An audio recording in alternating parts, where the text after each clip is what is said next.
Hey folks, this is Dominique Park and Tyler Bobo. with Bobo Park Realty. We are going to chat about one of Tyler's deal by deals. And I just wanted to ask him a couple of questions because he is, the subject matter expert here at these deals. And I was just curious, what type of a property are we going to be talking about today? So this is one that's a big piece of acreage, and it's the first piece of property I ever bought that wasn't going to be an investment right away. So it's kind of a recreational property, but still a really good long-term investment. Okay. So it's 40 acres almost, and it's got 840 feet of lake frontage. So it's a 40-acre square with part of the lake cut off, so it ends up being like 38 or so. Now, I think as a lot of our viewers know, you do a lot of these types of projects and investments and whatnot. Where did you find this deal? This one was Did it just like fall in your lap, or? some of them do, but not this one. I was looking at it for a long time on the MLS. So a lot of investors struggle finding deals because they think that that there's no good deals on the MLS, but there are a lot of good deals on the MLS. It's really nice to find them off market, but the MLS, the multiple listing service, is where realtors put their deals. I'm going to stop you right now. Why would you say it's nice to find them off market? Why is that important? Because you might not be in as much competition. So, for instance, Okay. if you market any other way, if one falls in your lap, somebody calls you because they know you buy homes, or from one of your letters or Facebook, or maybe you know somebody that's going to sell their house, you're not competing with everybody else, which is an advantage to you, but it can offer advantages to the seller too. So, for instance, if the seller has a broken house, something that's really bad, and they don't want to traipse through the entire public through their home, who's going to embarrass them or whatever. If they need to sell it really quick, sometimes selling it for top dollar isn't their main motivation. So sometimes it's better for the seller also, but for the buyer, you're not competing. If a really good deal pops up on the multiple listing service, hundreds of agents are going to see it. They're going to email it to hundreds of their clients, and if it fits the description of a really nice flip or a good deal on a rental, there's going to be a lot of competition that can bid it up. So if it's off market, it might be a one-on-one type of deal. Now, I'm going to play devil's advocate here for 2 seconds, and I promise we'll get back to the property that we're talking about. Yeah. I do remember there was a time years ago before we were in business together where I had a client who needed an owner finance deal, and you were getting ready to close on the property. You hadn't owned it yet somehow this was the perfect house for my client, and you bought it right off the MLS. Yeah. And it was a smoking deal. Yeah. And So how often does that happen? Fairly regularly, but there's usually something unique or special. And what was unique and special about that one in particular is it had pinned and fallen off, and the seller was really frustrated, and I spoke directly to the agent, could pick up some inside information of what he would take, and I was able to purchase with cash even though it was borrowed. That's a whole other deal by deal project, but what made that one unique, and it would have sold, as soon as it hit the market, I was able to put an offer in on it immediately. I remember it hit the market one day, I went and looked at it, and I had something going on that evening, and I couldn't sleep well, so I was up at 5 a.m. sending that offer. Okay. And that one worked out, and it was right off the MLS, but not, Yeah. Obviously there's benefits to getting them off market. Now, how did you fund this next project?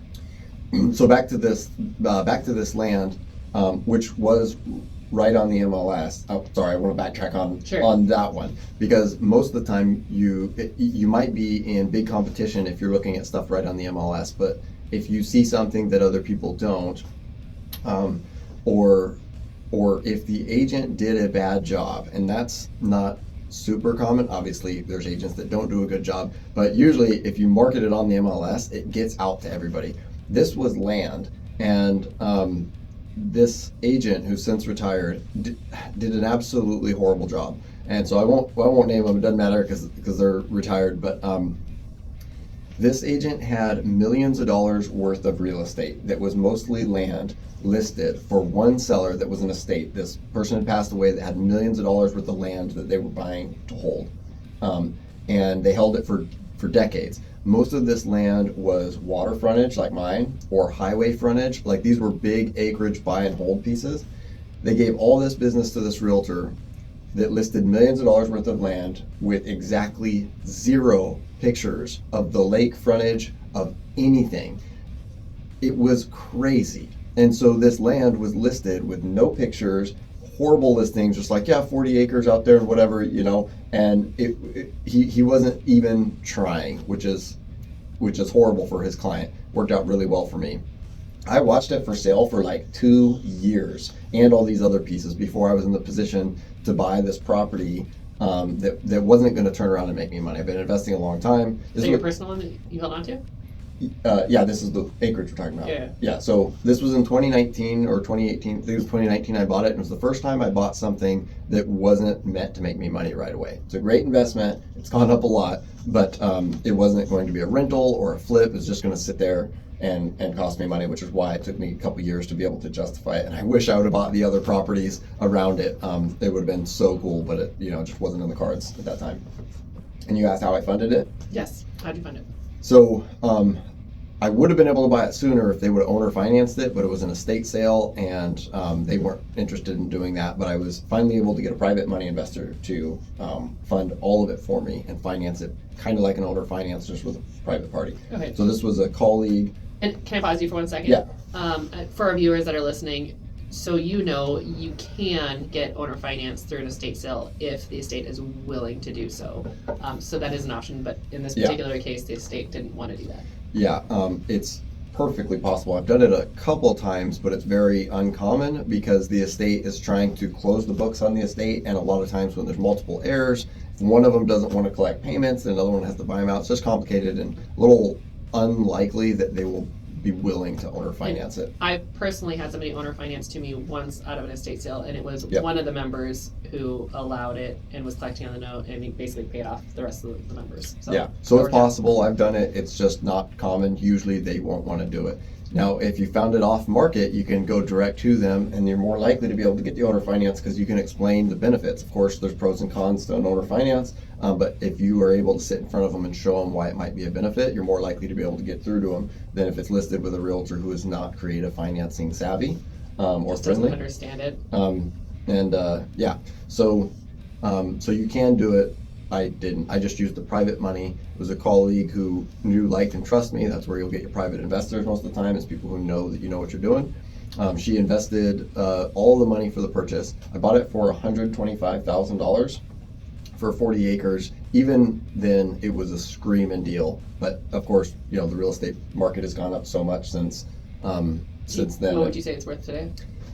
It's hard to say because I've made some improvements in roads and stuff. I'm emotionally attached. Remember, this was not an investment right away, so I basically just wouldn't be interested in selling it at about any price right now. But I think I'd sell it for $400 or $500 easy. In 4 years, is that what you said? In 4 years, I've had it for 6 years. 6 now. years, okay. Yeah, 6 years. and I have spent money on it. I've spent tens of thousands of dollars improving roads and parking areas. It doesn't look like much, but when you start paying money for roads, it is quite expensive, even though most of the gravel is there on site. I also bought some cabins and moved them in there. So I've got a few little dry And you have cabins a on the gate lake. now, right? That wasn't there when you bought Yeah, it. I spent a couple grand on a gate to keep, Compared to vagrants the out. boat. Yeah, it's a store there, but yeah, most of the boat. But yeah, so that's what I did with the property. Is I'm just using it recreational right now. Eventually I might build my dream house on it. That may be in the cards for later, not currently, but it is a really cool property that I'm comfortable just sitting on and letting it appreciate. The lake has fish in it, so we go out there ice fishing, and in the summer we have bonfires out there. I put in a shooting range this year, which is really cool. We were shooting before, but this year I put in a 200-yard shooting range so I can really dial in my rifles at a more reasonable distance than just 50 or 100 yards without going to the shooting range where there's all these other people you don't know and you're waiting for them. I mean, it's nice to have public shooting ranges available, but it's really nice to have a private shooting range. We go out there, with the kids and shoot clay pigeons and shoot big rifles and pistols, and it's all safe and, private, and it's my 40 acres. Nobody can say anything about it. I've also done some hunting on my own property for small game. There's fox, there's lynx, never got one. Hunted moose out there, haven't gotten one, but it's just a really cool spot, and I'm definitely enjoying it. Yeah. We've been out there once with the family, and turns out Ellie's a pretty good shot. She hit her target first time, so that was pretty cool. Yeah, and that was before we had the nice range. So Yeah, now, come check it out now again. I've got the nice range. So you kind of glossed over it, and I'm gonna pry a little bit deeper, Tyler. You had mentioned that it's not in the cards right now to build anything more exciting. Can you dive into that a little bit? I want to hear more about it, and I think so do our viewers. Why it's not in the cards to build a house on it right now? Yeah. Yeah, so when I bought the property, it's at the into a road, and the road end, you drive by some lower end houses and some typical Alaskan redneckery, and that's fine because I've got my toys too. But since I bought it, one of the lots right outside my gate, one of the reasons I had to put up the gate, got purchased by some people that are into all the wrong things and have a lot of friends that also are. They're menaces in the neighborhood. They're stealing things, they're chopping them up, there's drug activity. It's pretty rough. And they would go down there. I'd park my heavy equipment down there that that we were doing work on, building the roads. Then they'd walk down there and steal a battery for scrap. Well, a battery is probably worth $20 in scrap, and it's a $300 battery to replace on my excavator. So that happened, I think twice, but once at that property, once somewhere else, unfortunately. And they'd go down there and siphon all the fuel out to put in their stolen generator to heat their place. So there's some riffraff in the neighborhood that makes the property way less cool. For now, anyways. Exactly, So. and that's why I wanted to hit on it. I'm not trying to degrade the value of the property. I think it's really, really cool. But the point is that you can get a really good deal or a decent deal because of what's in the neighborhood. But that's not necessarily going to be there forever, right? So, like Tyler, he's planning on holding on to this, not selling it. It's it's his property. In 5 years, potentially, they could be gone. In 10 years, they could be gone. Maybe not. I've been trying to buy that property. I bought properties on both sides of it. I've been in communication with the owners, and that's a whole other story. Hopefully, eventually, I'll end up with that property and be able to clean it up. But two things really helped the situation. Putting the gate up, then they couldn't drive down there. There's a couple times I drove down there, and they'd have dumped a fridge down there or something. So I've hauled a couple appliances away where you're not taking that in on foot.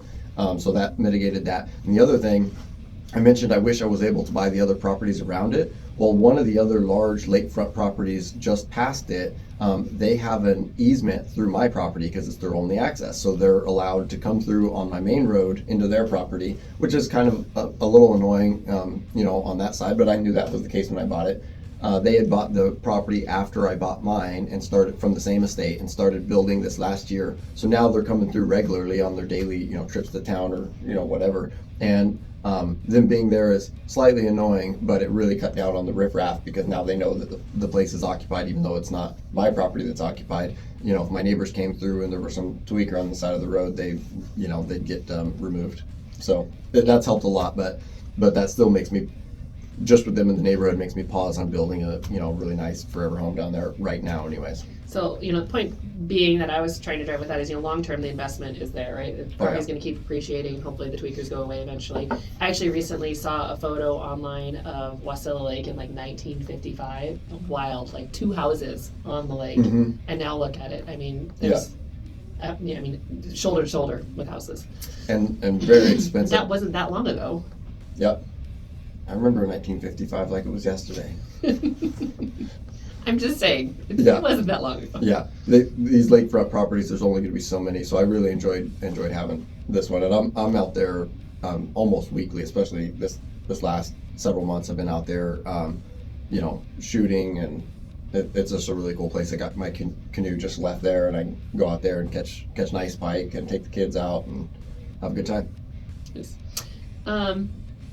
So you kind of touched on what you did with the property. Anything else that you want to share or add? Anything that you did to it to make it? The main thing was putting in the roads because it was pretty much raw property. I put a few houses out there too. Eventually I'll have septic and utilities. It doesn't have that yet, but they're in range to get them. If I'm not building right now, I don't need to do that. But with the 3 little cabins there, I can rent those out. I've had friends just camp out there and whatever. I can rent out those little cabins if I wanted. Like an Airbnb or a hip camp or that type of thing. A what camp? Hip camp. It's like Airbnb for camp spots. So yeah, if you haven't heard of hip camp, I've never used it.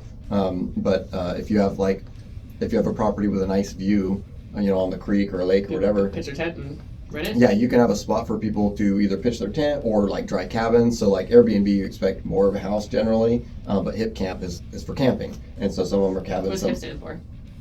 Be cool and hip.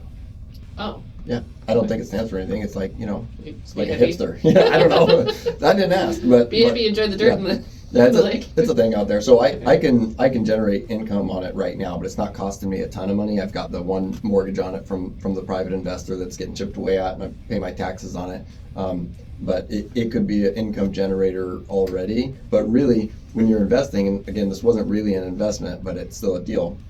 there's different things to I'm look going to at. stop you when you say that, because a personal investment is still an investment. You know, you buy a house and you're going to live in it and it's going to cost you money. Right. It's still going to appreciate, right? So when Tyler's saying it's not an investment, it is. He's just not turning around and reselling it Exactly. within the year. When a lot He's of holding people get into investing, the first priority is usually cash flow. Like, how can I work my way out of my day job or to where I don't need to put in as many hours or be more comfortable because I've got some cash flow coming in. But at a certain point, the cash flow isn't as important as just the equity that's being built. Which, you know, if you're tracking your net worth, that's where that would go. But like if I owe, I don't know what I owe off the top of my head. I paid $125 for it, so I think I owe less than $100 on it now. You know, because paying interest, of course, on the loan, but it's worth several hundred. So even though it's not putting money in my bank account, it is putting money into equity, into my net worth by hundreds of thousands. And of course, I'm paying, you know, tens of thousands every month, every year on interest and roads and stuff like that. But it is a good investment, even though it's not making me money right away. Another conversation that Tyler and I have had regarding this property is because it is a pretty cool spot, and once you get past the riffraff, you do not see any junk or garbage. It's a really beautiful lakefront property. So some ideas that we've toyed around with was, you know, what if Tyler put up a really nice tent and hosted weddings there? I mean, there's a lot of potential, a lot of options, and people do it as a wedding venue owner, my husband. You know, we see a lot of different venues and what they're doing. And some of them are very, very, very simple. It wouldn't take a lot. You know, he already owns the land. He owns, I don't want to say he owns the views, but he has beautiful views. He's on a lake. It wouldn't take much to host a wedding and make a couple of $1,000s an event. So that's kind of a neat idea that, you know, he could pursue if he wanted to. Yeah, and you guys have the wedding venue. Hopefully, you guys are following along on that. So she's got a really nice wedding venue that they're finishing with their upgrades and remodel this year. But it's fairly expensive. Like for me and my wife's wedding back in the day, we just rented a room, like a conference room in a hotel, and didn't spend that much on it. Hers is way nicer than that. Obviously, you get the yard, the pond, the barn, the private bathroom for the bride and groom or whatever. Like, it's really nice, but that is not in everybody's budget, especially if you're getting married younger.